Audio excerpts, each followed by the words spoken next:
नमस्कार, मैं हूं दीपाली राणा। आप देख रहे हैं कल का बाजार। आपके स्टॉक रिलेटेड सवाल, फिर चाहे वो निवेश की बात हो या बात हो ट्रेडिंग की, सभी शो में हम करते हैं शामिल। आप भी अपने क्वेश्चन हम तक भेज सकते हैं। 7045220000 हमारा व्हाट्सएप नंबर है। इसके अलावा आप फेसबुक, ट्विटर पर जाइए, शो लाइव भी आप देख सकते हैं और अपने क्वेश्चन भी पोस्ट कर सकते हैं #AskAवाज लिखकर। हम शो के दौरान भी कुछ सवाल सोशल मीडिया से लाइव पिक कर सकते हैं। हमारे साथ है इंडिपेंडेंट एनालिस्ट सरविंद श्रीवास्तव। सरविंद नमस्कार, स्वागत है आपका। फटाफट से देख लेते हैं आज मार्केट में क्या हुआ। आज फाइनेंशियल निफ्टी की एक्सपायरी के दिन बाजार में उतार चढ़ाव रहा। बाजार आज ऊपरी स्तरों से फिसलकर हल्की बढ़त पर बंद हुआ। सेंसेक्स 205 अंक चढ़कर बंद हुआ 66,795 पर। वहीं निफ्टी 38 अंक चढ़कर 19,745 पर क्लोज हुआ। सबसे ज्यादा खरीदारी हमने देखी आईटी एनर्जी स्टॉक्स में, फार्मा, पब्लिक सेक्टर स्टॉक्स में बिकवाली आज हावी होती हुई देखी गई। एफआईएस के नंबर्स लें तो एफआईएस की ओर से खरीदारी हुई आज के बाजार में भी 2115 करोड़ की। डीआईएस ने बिकवाली की है 1317 करोड़ की। सरवेंद्र नमस्कार, बताइए पहले तो आउटलुक कल के लिए क्या रहेगा आपका इंडेक्स पर? बहुत बहुत नमस्कार दीपाली जी। देखिए, थॉट तो यही था जो गए हफ्ते से पकड़ा था कि भाई 19,650 के आसपास थोड़ा मुनाफा बांध लेना चाहिए। तो आज आपको थोड़ा सा एक ब्रेकआउट होता हुआ डेफिनेटली दिख रहा है। अब ये कितना सॉलिडिफाई हो जाएगा, अगर ये ब्रेकआउट, तो डेफिनेटली ऊपर के भी टारगेट्स निकाल सकते हैं। बट फिलहाल जो हम तेजी पकड़ के आए थे पीछे से, जो 19,119 के 200 के ब्रेकआउट से, वो रेंज के टारगेट्स आ गए हैं। तो आज वैसे ऊपर से थोड़ा बहुत सेलिंग भी दिखी। और आज के लिए जो मेरा एक इंपॉर्टेंट ऑब्जर्वेशन है वो ये है कि भाई निफ्टी तो एटीएच मार रहा है। लास्ट 2-3 दिन से निफ्टी में आपको ऑल टाइम हाइज लगते हुए दिख रहे हैं। बट अब निफ्टी 50 के हार्डली 4 या 5 स्टॉक मोटा मोटी आप पकड़ लीजिए, उनके अलावा बाकी सारे स्टॉक्स एटीएच के आसपास या उससे थोड़ा सा नीचे चल रहे हैं।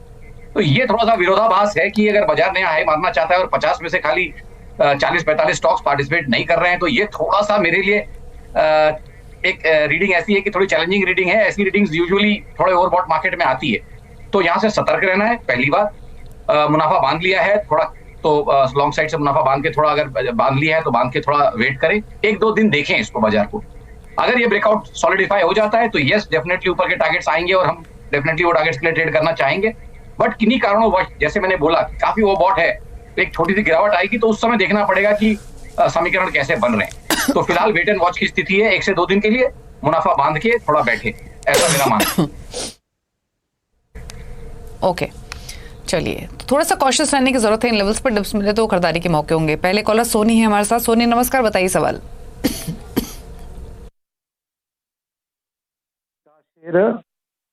अभी कल परसों 2 दिन मिला के लिया है 850 के ऊपर, तो अब वो काफी नीचे आ गया है, तकरीबन 50-60 रुपए नीचे आ गया है। तो मेरा क्वेरी ये थी भी ये वर्थ है भी इसको रखा जाए या और ऐड किया जाए या इसे एग्जिट कर लिया जाए। का जस्ट डायल पर 850 की बाइंग है, थोड़े लॉसेस में है, क्या करें? देखिए, बहुत ज्यादा ट्रेडिंग फ्लेवर वाला कलर का स्टॉक नहीं है। कारण यही कि वॉल्यूम इरेटिक रहते हैं। कभी कभी बहुत स्पाइकी वॉल्यूम हो जाता है, वॉल्यूम बहुत बढ़ जाते हैं, बट फिर नॉर्मल अपनी रेंज में गिर जाता है। और नॉर्मल वॉल्यूम्स इसके जो होते हैं फिर वो 6-7-8 लाख शेयर्स के होते हैं। बट यूजुअली अपटिक डेज में आपको 20-25 लाख के वॉल्यूम भी देखने को मिलते हैं। तो इस तरह का जब थोड़ा इरेटिक वॉल्यूम होता है तो ऐसे स्टॉक आप थोड़ा सा पोजिशनली अगर जैसे लेके खड़े तो ठीक है। यहाँ पे आपको फिर दायरे बढ़ाने पड़ेंगे, स्टॉप लॉसेस थोड़े वाइडन करने पड़ेंगे और आपको ऊपर का टारगेट एक्सपेक्टेशन हाई होना चाहिए। तो जितना मुझे याद है अपनी मेमोरी से, अगर पीछे भी हमने इसको लिया है तो हमने यही बोला था कि भाई उछालों में अभी ये फिलहाल पुल बैक ही कर रहा है। हमें ये समझना पड़ेगा कि स्टॉक अभी एक पुल बैक मोड में है। तो उस पर्टिकुलर सेटअप में मुझे लगता है कि इसको तकरीबन 930 का जो इसका आंकड़ा है वो इसके लिए प्रेशर जोन का काम करेगा। 920, 930 के एरियाज इसके लिए प्रेशर जोन का काम करेंगे। तो उछालों में उन एरियाज में पहुंचता है तो मेरे हिसाब से थोड़ा मुनाफा बांध लेने में ज्यादा समझदारी रहेगी यहाँ पे। ओके, मयंक अगले कॉलर जलंधर से। मयंक नमस्कार, बताइए अपना सवाल। Good evening sir. Good evening sir. I hold. बताइए क्या क्वेश्चन है आपका? मैडम, मेरे पास 300 शेयर है टीसीएस के। From last 1.5 year I am holding at the average price of 3700 and I will hold it for long term. What will be the future prospect? तो long term का view है, ठीक है। तो long term view है, 3700 की buying है, although loss में है बट डिसअपॉइंटेड नहीं है। क्या करें टीसीएस में? देखिए, बहुत बढ़िया केस स्टडी है। मतलब जब लॉन्ग टर्म की बात करते हैं, जब 12-18 महीने की बात करते हैं, तो स्टॉक का 12-18 महीने का रेंज देखना भी जरूरी है। तो अगर आप उसको देखते हैं मोटा मोटी कि 12-18 महीने की रेंज क्या रही है स्टॉक की, तो तकरीबन अगर मैं जाता हूँ पीछे, मार्च 2022 के बाद से मैं जाता हूँ तो मुझे दिखता है कि मोटा मोटी ये स्टॉक 3600 लेके 2900 की रेंज में रहा है। तो 2900 से 3600 की रेंज है और अब इनका 12 महीने का एक्सपेक्टेशन है। तो यही मान के चलें कि 12 महीने का बेस्ट केस एक्सपेक्टेशन इनका 3600-3700 रहना चाहिए, और नीचे में अगर फिसलता है तो 2950 के आसपास सपोर्ट्स आते हैं। तो ब्रॉडली वही दायरा है, जैसे अपने लॉन्ग टर्म रिवॉर्ड की तरफ ऊपर की तरफ पहुंचेगा तो एक्सपेक्ट थोड़ा सेलिंग प्रेशर रहेगा। जब तक ये 3650-3700 के लेवल्स को क्लियरली निकाल नहीं लेता, जो इनका कॉस्ट प्राइस भी है, तब तक बहुत बड़ा फ्रेश मोमेंटम एक्सपेक्ट करना मेरे हिसाब से थोड़ा अर्ली हो जाएगा वो कॉल को लेना। बट यस, मुझे लग रहा है कि जिस तरह से चला है इनके भाव की तरफ तो पहुंचेगा, तो वहां पहुंचने दें, वहां पे कुछ पैटर्न्स बनाने दें, और चाहे तो 10-12-15 दिन में एक बार दोबारा राय ले लें। बट जैसे मैंने बोला, बड़ा मोमेंटम, बड़ी चीजें, बड़ा ब्रेकआउट 3700 के ऊपर ही है, तब तक ये स्टॉक मेरे हिसाब से रेंज बाउंड है बिटवीन 2950 टू 3650। ओके, पूजा मेहता ने एक सवाल भेजा है मुंबई से एसएमएस के थ्रू। असाही इंडिया ग्लास पर इनका सवाल है, 50 स्टॉक्स हैं, 534 है इनकी बाइंग, और जैसे इन्होंने बताया 6 मंथ्स का इनका व्यू है। फिलहाल इनके भाव के आसपास ही है, क्या करें 6 मंथ्स के पर्सपेक्टिव से? देखिए, 6 महीने का पर्सपेक्टिव है तो यहाँ पे भी मेरा काम थोड़ा इजी हो जाता है कि मैं इनको बेस्ट केस वर्स्ट केस, यहाँ पे मेरे हिसाब से अगर 6 महीने का इनका होराइजन है तो 490-495 के आसपास अच्छे सपोर्ट्स हैं। आइडियली जिस तरह का भी इसने वॉल्यूम मोमेंटम सिग्नेचर पकड़ा है और जिस तरह से मिड कैप में फ्लेवर चल रहा है, आई थिंक डेफिनेटली वो एरिया डिफेंड होना चाहिए। ऊपर में मुझे लगता है कि बेस्ट केस अगर ये देखती हैं कि इनको क्या मिलेगा ऊपर में, तो आई थिंक मुझे लगता है कि तकरीबन 590-600 के टारगेट्स यहाँ पे इनको देखने को मिल सकते हैं। 600 का लेवल मैं इसलिए बोल रहा हूँ कि वही जो एरिया है जहां से इसका ब्रेकडाउन शुरू हुआ था नवंबर 22 में। तो आई थिंक 590-600 के टारगेट्स, 495 के नीचे स्टॉप लॉस, ये मेरा इनको रिकमेंडेशन रहेगा। ओके, चलिए, तो ये सजेशन रहा आपके लिए। अब बात करें गुरविंदर से, हमारे साथ कनेक्टेड है फोन लाइन पर जयपुर से। गुरविंदर नमस्कार, बताइए क्या सवाल है आपका? नमस्कार मैडम, मेरे पास में सेंचुरी टेक्सटाइल के 465 शेयर्स हैं और मेरी एवरेज परचेज प्राइस है 774 रुपीज 80 पैसा। मेरा लॉन्ग टर्म होराइजन है and I am interested to keep it for 3 to 4 years। तो मैं जानना चाहता हूं कि मेरी ये इन्वेस्टमेंट अच्छी है या आपकी नजर में क्या एनालिसिस है? ओके, तो 3 to 4 years आप रख सकते हैं। सेंचुरी टेक्सटाइल 775 की आपकी बाइंग है, 931 पर ट्रेड कर रहा है, फिलहाल 150 रुपए का प्रॉफिट। क्या सजेशन रहेगा इनके लिए, क्या करिए अब? देखिए, फिलहाल तो stock short to medium term अगर आप सेटअप देखें तो अच्छा मोमेंटम पकड़ के रखा हुआ है, और जैसे मैं अभी हमने बात की कि फ्लेवर चल रहे हैं जो स्टॉक्स के इस समय, वो आई थिंक लार्ज कैप के बाहर भी एक्शन बहुत है, स्मॉल कैप मिड कैप में बहुत एक्शन है। तो आई थिंक उसी सिलसिले में इसमें भी आपको अच्छे वॉल्यूम्स, अच्छा सेटअप दिख रहे हैं। बट अब जो इसके की एरियाज आ गए वो मैं इनके लिए हाईलाइट कर दूं। आई थिंक अगर आप इसके लॉन्ग टर्म चार्ट्स देखेंगे तो आपको ये दिखेगा कि भाई इसका एक जो इंपॉर्टेंट लेवल है 1000 का, जो साइकोलॉजिकल मार्क है, उसके बाहर जाके टिक नहीं पाया था पिछले पुल बैक में, पिछले रैली में, माफ कीजिएगा। तो आई थिंक इस बार के लिए मैं बोलूंगा कि नेक्स्ट 15 से 20 दिन के लिए बहुत जरूरी है कि स्टॉक ने जब ये मोमेंटम पकड़ा है तो 1000 तक पहुंचे और 1000 को भी क्लियर करे, उसके ऊपर आपको एक अच्छा बन दे। तो डेफिनेटली जो इनके लॉन्ग टर्म के जो चाहते हैं वो पूरी हो सकती हैं। बट किन्हीं कारणों से वापस वहां अगर स्ट्रगल करता है, वहां पहुंचा नहीं है, 920 के आसपास है, जब 1030 के आसपास पहुंचे उस समय अलर्ट होना बहुत जरूरी है। अगर वहां पे स्ट्रगल है और स्टॉक नहीं चल पा रहा है तो मेरे साथ थोड़ा मुनाफा बांधेंगे। अगर ब्रेकआउट हो जाते हैं तो फिर यस, व्हाई नॉट, ये जो बोल रहे हैं 9-12 महीने के लिए होल्ड करना चाहते हैं या उससे ज्यादा, तो उस समय कर सकते हैं। ठीक है, अगले कॉलर से बात करेंगे। विनीत है नोएडा से। विनीत नमस्कार, बताइए क्या सवाल है आपका? नमस्कार मैम। मैम मेरे पास मेरे क्वेश्चन 2 स्टॉक पे हैं। एक तो मेरे पास आरती इंडस्ट्रीज के 2000 शेयर है मैम, 640 के रेट पे। उसके बारे में मैं आपका राय जानना चाहता हूँ। दूसरा मेरे पास HDFC बैंक है जो मैंने रिसेंटली परचेज किया है, 1000 शेयर है मेरे पास 1660 के। उस पे भी मैं एक शॉर्ट टर्म और एक लॉन्ग टर्म राय जानना चाहता हूँ जी। तो HDFC बैंक है 1659 का, आरती इंडस्ट्रीज है 640। क्या सजेशन इन्वेस्टमेंट पर्सपेक्टिव से दोनों स्टॉक्स पर सर्वेंद्र? देखिए, एक तो इनका जो है स्टॉक काफी ओवरसोल्ड चल रहा है, काफी पिटा हुआ चल रहा है। आई थिंक यहाँ पे क्या होता है, अब इतने नीचे मैं इनको यहाँ से बेचने की तो राय नहीं दे सकता हूँ। फिलहाल मैं यही बोलूंगा कि भाई होल्ड रखें। यहाँ पे स्टॉक काफी अंडर परफॉर्म कर गया है, काफी वीक है, और भी अंडर परफॉर्मेंस वीकनेस रह सकती है, क्योंकि यूजुअली जब इतने अच्छे मार्केट में नहीं चला है तो डेफिनेटली यहाँ पे कुछ अंडरलाइंग, जैसे हम बोलते हैं, टेक्निकली वीकनेस है। तो आई थिंक यहाँ पे मेरी राय तो ये रहेगी कि उछाल में आए और इनके भाव के आसपास कहीं पहुंचे तो डेफिनेटली यहाँ से निकले और पैसा कहीं और अच्छी जगह लेके जाएं, फार्मा साइड में ही चाहें तो दूसरे अच्छे स्टॉक्स में लेके जाएं, ये मेरी राय रहेगी। फिलहाल यहाँ से तो इनको होल्ड रखना है, क्योंकि यहाँ से मैं इनको कुछ इतने नीचे लेवल पे मैं इनको बेचने तो नहीं बोल सकता हूँ, तो सेल ऑन राइज की यहाँ पे रणनीति इनको रखनी चाहिए। जहां तक रही HDFC बैंक की बात, वही बात आ गई जैसे भी हमने डिस्कस किया, जो ब्रॉडर लार्ज जो रेंजेस है जैसे TCS में, इसकी अगर आप देख लीजिए 2020-21 के बाद से आप देखेंगे कि HDFC बैंक 1725-1750 के ऊपर जाके किन्हीं भी कारणों से टिक नहीं पा रहा है और बहुत अच्छे यूजर्स भी रहे हैं उन एरियाज के आसपास। और अब कम से कम 7-8 अटेम्प्ट, अगर आप इसके मंथली चार्ट देखेंगे तो 7-8 अटेम्प्ट इसने उस एरियाज में किए हैं। तो जब तक ब्रेकआउट नहीं हो जाता है तब तक मेरे हिसाब से तो यहाँ छेड़छाड़ी करना अच्छी बात नहीं है, क्योंकि बहुत ओवरबॉट भी लग रहा है। तो आई थिंक जब तक वो ब्रेकआउट नहीं हो जाए, I think it will not be out of the woods. और ब्रॉड रेंज अगर आप पकड़ के चलेंगे तो नीचे में 1500 तक भी फिसला है, 1520 तक भी फिसला है। तो मैं यही मान के चलूंगा कि 3 से 6 महीने जो इन्होंने पूछा वो रेंज रहेगी मेरी तकरीबन 1520 से लेके 1750। और अगर मैं इसकी मल्टी ईयर रेंज देखता हूँ तो ये फिर नीचे में 1300 तक भी गया है, 1750 से 1300 की इसकी रेंज रही है। तो आई थिंक उन रिस्क रिवॉर्ड्स के दायरों के अंदर ही इनको सोचना पड़ेगा। फिलहाल मैंने जैसे बोला, कुछ भी नया करने के लिए 70-50 का डिसाइसिव ब्रेकआउट होना बहुत बहुत जरूरी है। मींस ब्रेकआउट हो और 1-2 दिन उसके ऊपर टिके, खाली इंट्राडे जाने से काम नहीं बनेगा, उसके ऊपर बंद आने भी जरूरी है डेली वीकली। जी ठीक है, अगले कॉलर दिनेश शर्मा है जयपुर से। दिनेश नमस्कार, बताइए क्या सवाल है आपका। ये मेरे पास SJVN के 1000 शेयर है एट द रेट 46। ओके ठीक है, नोट कर लिया आपने। और ये आपकी इन्वेस्टमेंट है? इन्वेस्टमेंट तो नहीं कह सकते, लेकिन दिसंबर तक का व्यू या दिवाली तक का बता दीजिए।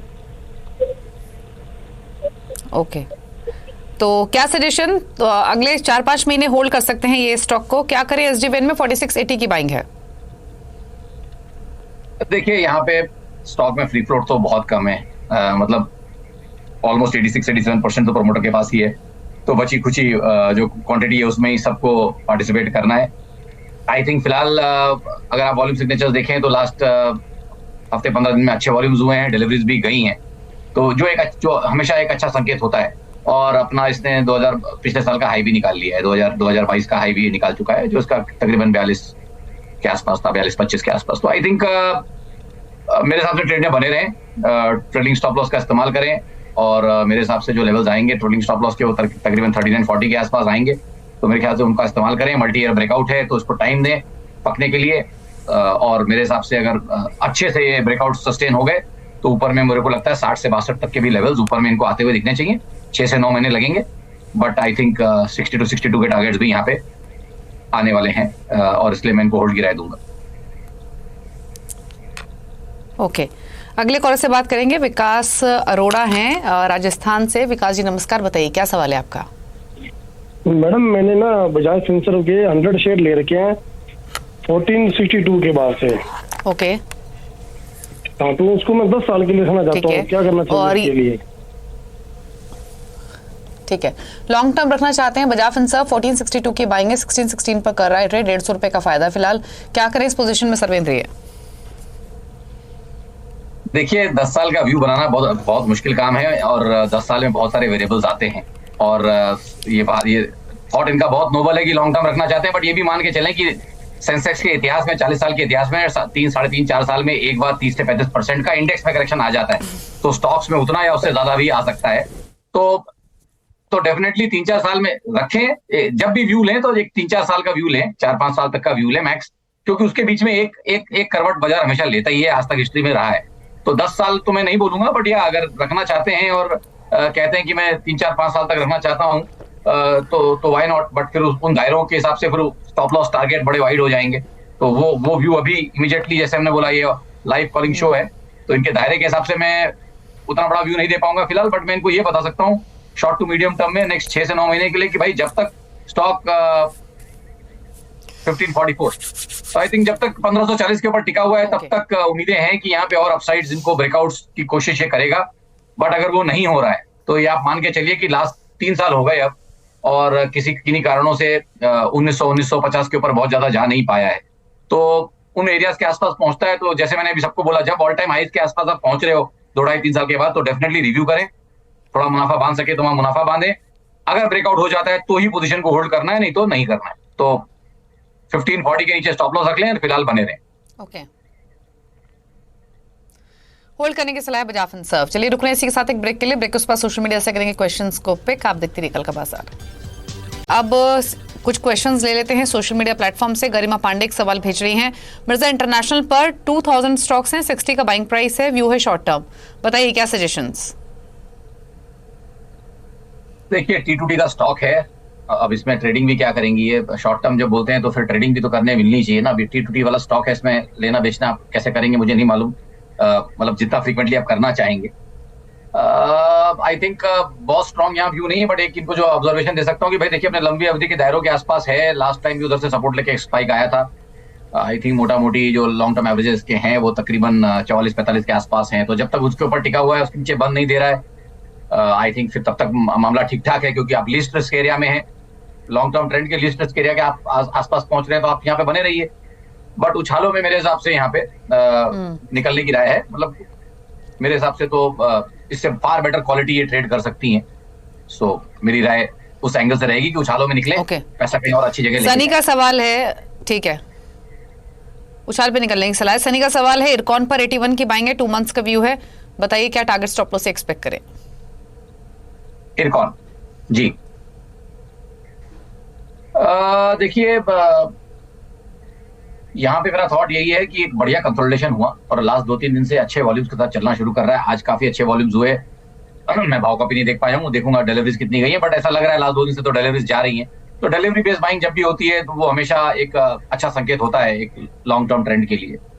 तो मेरा थॉट तो यही है कि आई थिंक ट्रेड में यहाँ पे बने रहें, और आई थिंक जो पीछे हमने जो अभी कंजेशन जोन बनाया है उसके जो लोअर जो दायरे रहे तकरीबन 78-79 के नीचे, जब तक उसके नीचे नहीं जाएगा मोमेंटम बायस पॉजिटिव है, ट्रेड में बने रहें। ऊपर में मुझे लगता है कि सब कुछ ठीक रहा तो 100-105 के टारगेट्स भी नेक्स्ट 1 से 3 महीने में यहाँ आने चाहिए। ओके, चलिए इसके अलावा BM अख्तर एक सवाल भेज रहे हैं, पेटीएम पर 500 शेयर्स 545 का बाइंग प्राइस, क्या करें। देखिए लकी है, मतलब करेक्शन के बाद, आईपीओ के करेक्शन के बाद शायद लिया है तो काफी मुनाफे में भी है, तो आई थिंक अच्छी बात है। ट्रेलिंग स्टॉप लॉस का इस्तेमाल करें, ट्रेड में बने रहें। मेरे हिसाब से तकरीबन जो लेवल्स आएंगे थोड़े वाइड रखने पड़ेंगे। आई थिंक 780 के नीचे जो मुझे थोड़े डिसेंट लेवल्स दिख रहे हैं, 774 के आसपास एक कहीं स्टॉप लॉस रखें, ट्रेलिंग वाइड रहेगा, बट ऐसे स्टॉक्स में इतना रखना पड़ेगा। 774 के नीचे ट्रेलिंग स्टॉप लॉस के साथ बने रहना चाहे तो ट्रेड में बने रहें, और ऊपर में देखें अब साइकोलॉजिकल मार्क का जब चैलेंज होगा 1000 के आसपास, उस समय दोबारा राय लें। एज लॉन्ग एज 774 नहीं टूटता और 1000 पहुंचता है तो 1000 पे दोबारा राय जरूर लें। ओके, चलिए तो ये सजेशन आपके लिए पेटीएम पर होल्ड करने की सलाह है। चलिए सवाल इतने लेंगे। शुक्रिया सर्वेंद्र आने के लिए शो में और सभी सवालों पर अपनी राय देने के लिए, थैंक यू सो मच। इसी के साथ एक ब्रेक का भी वक्त है, लेकिन क्विकली कोई क्लोजिंग कमेंट सर्वेंद्र आपकी ओर से। जी, जैसे हमेशा बोलता हूँ लाइव क्वेरीज भी इसमें लेते हैं, तो ये ब्रॉड ओपिनियंस रहती हैं, जितना टाइम रिएक्शन का मिलता है उसमें ये ब्रॉड ओपिनियंस हैं। अपने निजी सलाहकार से बात करने के बाद ही कोई ट्रेड ले। ओके, चलिए थैंक यू सो मच सभी क्वेरीज को आंसर करने के लिए। इसी के साथ एक ब्रेक के उस पर भी खबरें जानिए CNBC आवाज पर। नमस्कार।